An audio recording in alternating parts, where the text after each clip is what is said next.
여러분, 오늘도 귀한 예배의 자리에 너무나도 잘 오셨습니다.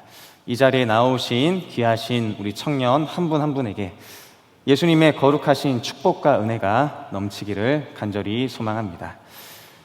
제가 이 교회에 와서 유일하게 들어서 활동하는 동아리가 있습니다. 바로 축구 동아리 포스 FC인데요.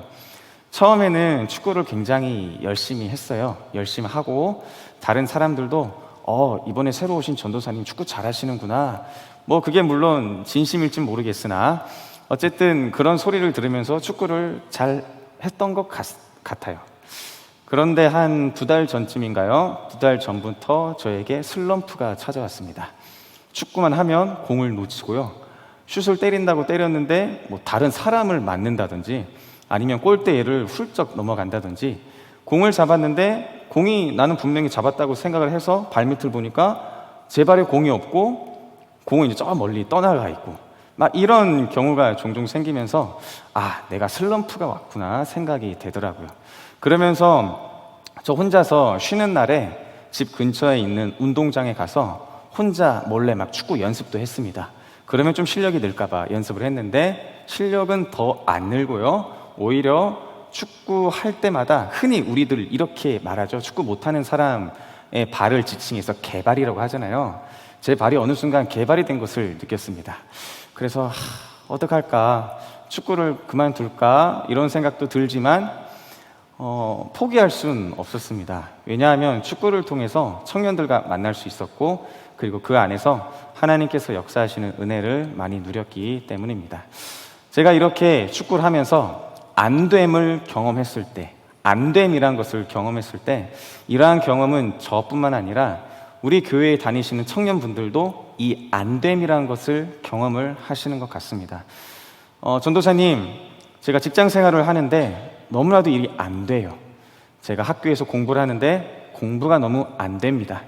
친구들과의 관계에서도 내가 이 관계를 좀 더 잘 진전시키고자 하지만 잘 안 돼요 라는 안됨이라는 단어를 제가 굉장히 많이 들었었고, 그것에 대해서 굉장히 마음이 아팠었던 경험이 있는데요. 여러분, 안됨이라는 것이 우리 머릿속에 떠오를 때, 안됨이라는 것을 우리가 입으로 내뱉기 전에 우리와 항상 함께 하시는 하나님을 기억하셨으면 좋겠습니다. 우리와 항상 함께 하시는 하나님을 먼저 생각하셨으면 좋겠습니다. 안됨을 생각하고 안됨을 기억하는 것이 아니라 하나님, 나와 함께 하시는 하나님, 나의 삶을 인도해 주시는 하나님, 나의 삶을 온전한 길로 인도해 주신 하나님을 기억하셨으면 좋겠습니다. 성경의 인물들도 안 되는 인물들이 굉장히 많았습니다. 하지만 그때마다 그들은 하나님을 기억했고 하나님의 거룩하신 은혜를 경험했습니다. 하나님께서는 한계가 없으신 분입니다. 우리의 한계를 넘어서 우리 삶 속에 온전히 역사하시는 하나님의 거룩하신 은혜가 우리 귀하신 청년 한 분 한 분에게 가득히 풍성하게 넘치기를 예수님의 이름으로 간절히 축복하며 소망합니다. 제가 토요일 사역을 마치고 집으로 돌아가는 길이었습니다. 저는 주로 이제 교회에서 나와서 맥도날드를 지나서 스타벅스를 거쳐서 올리브영을 거쳐서 이렇게 역곡역으로 들어가는데, 제가 올리브영을 막 지나갈 때쯤 제 눈 앞에 어떠한 2명의 남녀가 있었고요. 그 남녀가 서로를 향해서 이렇게 손을 이렇게 흔들더라고요. 그러면서 잘 가라고 이렇게 인사를 하더라고요. 잘 보니까 그 둘은 지금까지 재밌게 놀다가 이제 헤어지는 상태였고, 제가 잘 보니까 그 2분은 왠지 썸을 타는 관계였던 것 같아요. 그리고 이제 그 둘이 이렇게 인사를 하고 헤어졌는데, 여성분은 이렇게 자기 갈 길 따라서 이렇게 가는데 뒤에서 그 남자분이 그 자매문을 계속해서 뚜렷하게 쳐다보고 있더라고요. 그래서 뭘까 하고 궁금해서 계속 쳐다봤는데, 조금 시간이 지나니까 그 뒤에서 그 자매님을 바라보는 남자분이 그 자매님을 향해서 막 뛰어가는 거예요. 막 뛰어가서 어떻게 했냐면, 여러분, 이거는 제가 꾸며낸 얘기가 아니라 제가 직접 제 2 눈으로 본 것을 여러분께 말씀드리는 겁니다. 네, 그 남자분이 막 이렇게 그 여성분을 향해서 막 뛰어간 다음에 뭘 잡았냐면 그 여성분의 손목을 확 낚아채는 거예요. 그래서 그 여성분도 놀라가지고 어머 하고 뒤를 딱 돌아보니까 그 남자가 자기의 손을 이렇게 잡고 있는 걸 보게 됐죠. 그리고 그 남자분이 굉장히 박력 있게 이렇게 이야기했습니다. 어떻게 이야기했을까요, 여러분? 예상이 되십니까? 어떻게 얘기했냐면, 예를 들어서 이름이 뭐 수진이라고 쳐요. 딱 손목을 잡고 수진아, 나 너 좋아해, 나랑 사귀자, 이렇게 딱 얘기를 하는 거예요. 그렇게 딱 얘기를 했습니다. 저는 지금 얼른 동인천행 급행열차를 타고 집으로 가서 미리 시켜놓은 떡볶이를 먹어야 됐어요. 제가 떡볶이를 너무 좋아하지 않습니까? 그 떡볶이를 먹으러 가야 되는데 도저히 거기서 발걸음이 떨어지지 않는 거예요. 결과는 어떻게 될까? 여러분, 결과는 어떻게 됐을 것 같습니까? 네? 차였어요. 네. 결과는 어떻게 됐냐면 제가 이제 여기 있는 꽃 장식이 만약에 그 두 분이라고 치면은 제가 이렇게 지나갔거든요.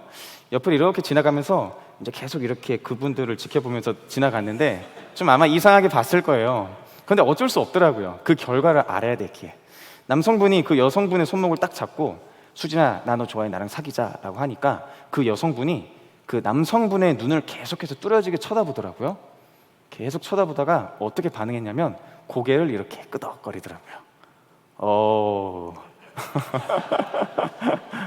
고개를 이렇게 끄덕거리더니 남성분의 그 긴장됐던 얼굴이 확 웃음으로 펴지면서 그 여성분을 와락 껴안았습니다. 그런데 그 장소가 여러분 어딘지 아세요? 올리브영 앞이었어요.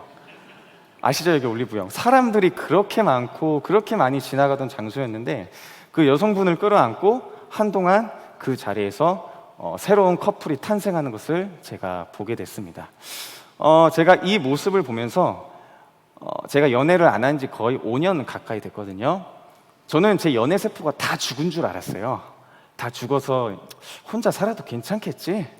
혼자 살아도 되겠구나, 이렇게 생각하며 살았는데 그분들을 보니까 제 몸에 죽어 있었던 연애 세포가 다시 살아나는 것을 경험했습니다. 네, 그러면서 굉장히 즐겁고 기쁜 모습을 봤던 경험을 여러분께 말씀드리는데요. 제가 이 광경을 지켜보면서 저에게 떠올랐던 한 가지의 키워드 단어가 있습니다. 그리고 그 키워드 단어를 여러분께 소개해 드리기에 앞서서 오늘 여러분에게 말씀드릴 이 말씀을 통해서도 하나의 단어를 여러분께 말씀드리고자 하는데요. 이 말씀, 이 키워드를 여러분에게 말씀드리기에 앞서서 오늘 말씀을 잠깐 살펴보고자 합니다. 오늘은 바울이라는 인물이 등장합니다. 바울은 에베소에서 출발해서 예루살렘에 도착합니다. 바울이 예루살렘에 도착한 지 7일이 조금 안 되던 때에 이 바울을 괴롭히려 유대인들이 바울이 있는 예루살렘까지 왔어요. 에베소에서 이 예루살렘까지의 거리가 꽤 긴 거리인데도 불구하고 이 유대인들은 바울을 괴롭히고자, 바울을 죽이고자 그 먼 거리를 이동해서 예루살렘까지 도착하게 됩니다. 이들은 예루살렘에 와서 바울을 거짓으로 모함하기 시작하는데 어떠한 거짓을 하게 됐냐면 이 바울이라는 사람이 유대인의 율법과 성전을 비방했고 이방인이 결코 들어올 수 없는 이스라엘의 뜰이라는 곳으로 헬라인 드로비모를 성전으로 데리고 왔다는 거짓 증언을 이스라엘 사람들에게 막 뻗뜨리기 시작합니다. 이 이야기를 들은 이스라엘 사람들은 화가 막 나서 바울을 잡아다가 바울을 성전 바깥으로 끌어내칩니다. 그리고 이제 정말로 바울을 본격적으로 죽이려고 이스라엘 사람들이 바울을 공격하기 시작했죠. 그런데 이 공격이 너무나도 크게 소요가 일어나다 보니까 로마 군인들이 이 자리에 와서 바울을 구출해 줍니다. 예루살렘에서 바울은 이러한 죽음의 위기를 가까스로 벗어나게 됐고요. 그리고 또 그 이후에 바울은 또 죽음의 위기를 경험하게 됩니다. 유대인들은 바울을 죽이고자 하는 그러한 열망을 가진 사람들 무려 40여 명이 하나의 당을 만들었어요. 그래서 나는 바울을 죽이기 전까지 먹지도 않고 마시지도 않겠다. 이렇게 단합하고 바울이 공회로 이동하는 그 시간에 그들이 매복해 있다가 바울을 공격해서 바울을 죽이려고 합니다. 그런데 또 하나님께서 바울에게 놀랍도록 역사하셔서 뜬금없이 바울의 생질, 즉 친척이 등장하게 되고 바울을 죽이려는 이 간계를 들은 이 생질이 바울에게 이 사실을 알림으로 인해서 바울은 또다시 한 번 더 죽음의 위기에서 벗어나게 됩니다. 하지만 바울의 고통은 여기서 끝나는 것이 아니더라고요. 바울은 유대 총독인 벨릭스, 베스도, 아그리빠 이 사람들에게 신문을 당합니다. 신문을 당할 때 바울은 이 세 명의 왕에 의해서 정치적으로 고난을 받게 되고요. 그리고 계속해서 신문을 받으면서 바울은 끊임없는 고통 속에 계속해서 빠지게 되는 상황을 우리가 볼 수 있습니다.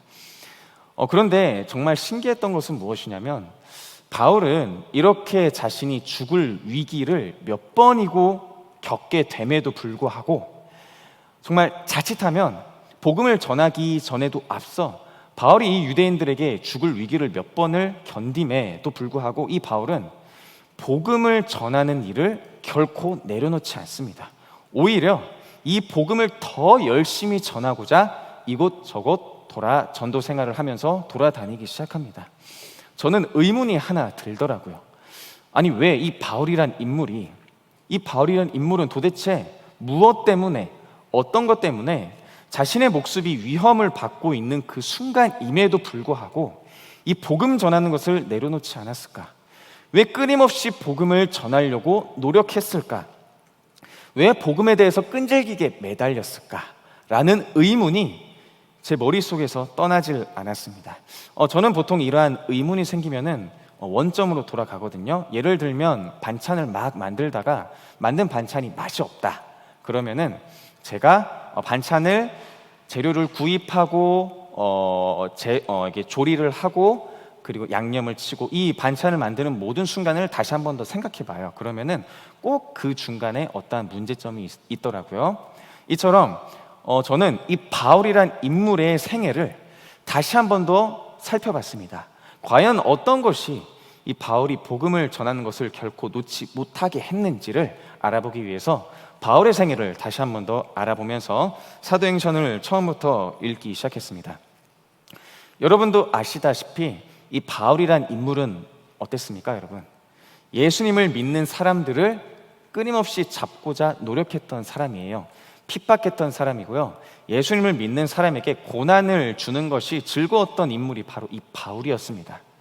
바울은 얼마나 잔인했는지 예수님을 믿는 사람들이 있다라고 소문을 들으면 그 장소로 달려가서 예수님을 믿는 사람들 남녀 구분 없이 그들을 모두 끄집어내서 감옥에 던져버렸어요. 그만큼 인정사정 없는, 예수님을 믿는 사람들에 관해서는 인정사정 없는 바울이었는데, 이 바울이 예수님을 믿는 사람을 잡고자 다메섹으로 가는 길에 자신이 그토록 핍박하던 예수님을 만나게 됩니다. 예수님께서는 바울에게 이렇게 나타나셔서 말씀하셨는데요. 사도행전 9장 4절에서 5절에 이렇게 이야기가 전개됩니다. 제가 한번 읽어볼게요. 땅에 엎드려져 들음에 소리가 있어 이르시되 사울아 사울아 내가 어찌하여 나를 박해하느냐 하시거늘 대답하되 주여 누구시니까 이르시되 나는 내가 박해하는 예수라. 아멘. 바울이 그토록 박해했던 그 예수님, 바울이 그토록 싫어했던 그 예수님이 바울에게 찾아오신 것입니다. 그리고 바울에게 찾아와서 바울에게 귀한 약속을 주시는데요. 어떠한 약속이냐면, 바울아 내가 너를 사용해서 이스라엘과 유대인과 이방인과 나를 모르는 많은 사람들에게 복음을 전하는 귀한 일꾼으로 너를 사용하겠다라고 약속을 하십니다.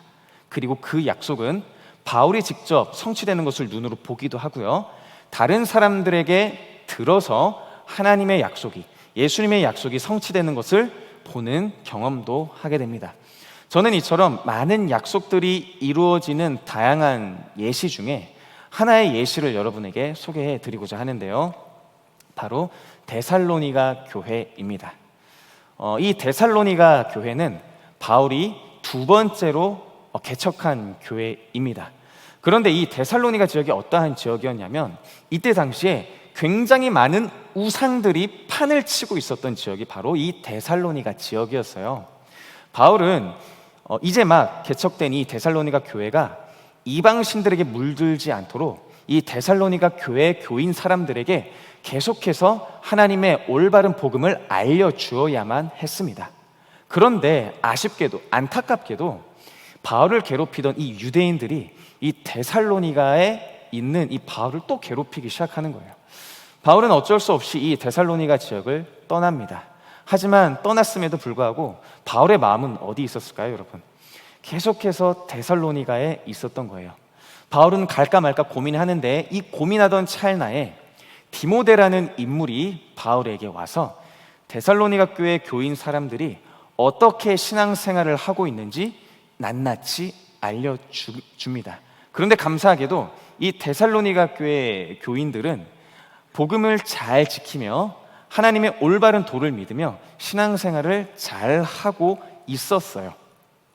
그리고 이 소식을 들은 바울은 너무나도 기쁜 나머지 이 데살로니가 교회의 교인 사람들에게 편지를 쓰는데 바로 그것이 데살로니가 전후서입니다.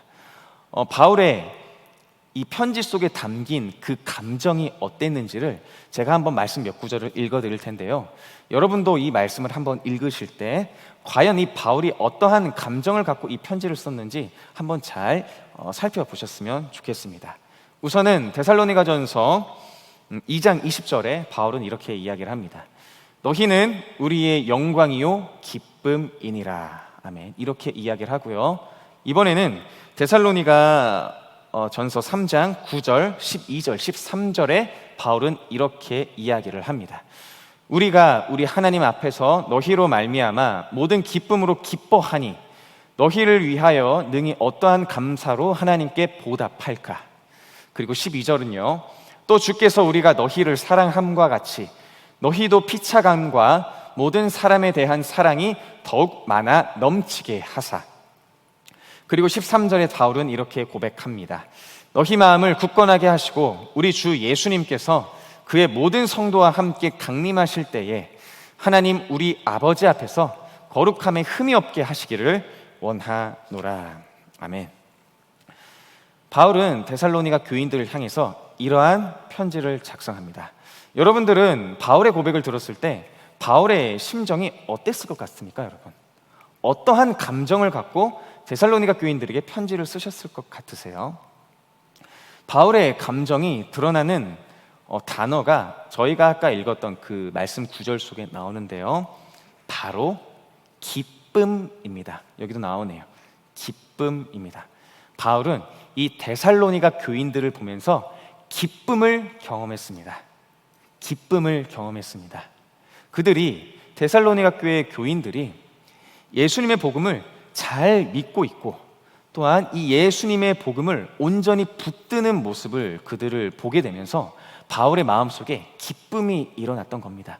그런데 여기서 말하는 이 기쁨은 우리가 일반적으로 생각하는 그 기쁨의 의미를 훨씬 더 뛰어넘는 의미를 포함합니다. 이 기쁨은 나의 몸을 주체할 수 없을 정도의 기쁨을 의미하고요. 이 기쁨에 또 다른 의미가 포함되는데 그 의미는 바로 행복입니다. 바울은 예수님의 복음을 잘 믿고 따르는 데살로니가 교인들을 보면서 행복을 느꼈던 겁니다. 그리고 이들을 변화시켰던, 이들이 온전한 복음을 들고 바르게 신앙생활을 잘하게 할 수 있도록 인도해 주신 그 예수님을 통해서 바울은 행복했던 겁니다. 온전히 예수님을 통해서 바울은 행복했던 겁니다. 자신이 그토록 핍박했던 예수님이 이제는 바울의 유일한 행복이 되셨던 겁니다. 그래서 저는 이 말씀을 읽고 바울이 죽음의 위기 속에서도, 그렇게 힘든 위기 속에서도, 상황 속에서도 하나님의 복음 전하는 것을 멈추지 않았던 이유가 바로 예수님이 그의 행복이 되셨기 때문에 가능했구나 라고 저는 그렇게 깨닫게 됐습니다. 저는 이 사실을 깨닫고 난 후에 과연 나는 어땠나? 나는 과연 예수님이 나의 온전한 행복이 되셨을까? 그러면서 저 자신을 되돌아봤습니다. 저에게 행복을 주는 것이 무엇일까? 하나, 둘, 셋 이렇게 여러 개가 생각이 났는데 그렇게 많이 생각난 것 중에 예수님이 없더라고요. 참으로 저는 마음이 아팠습니다. 저는 어떤 사람입니까, 여러분? 이 자리에서 말씀을 전하는 사역자입니다. 그리고 제 인생 모든 것들을 예수님께 올인한 전도사입니다. 복음 전하는 것 이외에, 예수님을 전하는 것 이외에 다른 직업을 생각하지 않았던, 내 평생을 온전히 예수님께 바쳤던 사역자인데도 불구하고 제 행복의 이유에서, 나를 행복하게 하는 그 수많은 요소 중에서 예수님은 없었습니다. 저는 저의 이러한 모습을 깨닫고 굉장히 크게 반성을 하게 됐어요. 제가 퇴근하는 길이었는데요. 제가 퇴근할 때 보통 5시에서 6시 사이에 퇴근하는데 그때 여러분 지하철 타보면 아시겠지만 사람이 정말 많잖아요. 사람들 사이에서 이렇게 낑겨서 가고 있는데 내 마음속에 나의 행복의 중심이 예수님이 없다는 것을 깨닫고 그 사람 많은 그 지하철 급행 열차에서 펑펑 울었습니다. 제 옆에 사람들이 정말 많았는데도 하나님, 저는 죄인이네요 하면서 막 펑펑 울었어요. 이게 펑펑 우니까 주변 사람들이 막 웅성웅성 거리는 소리가 들리더라고요. 그러면서 제 주변을 막 이렇게 피해서 막 도망가시더라고요. 그런데 저는 그게 저한테는 중요하지 않았습니다.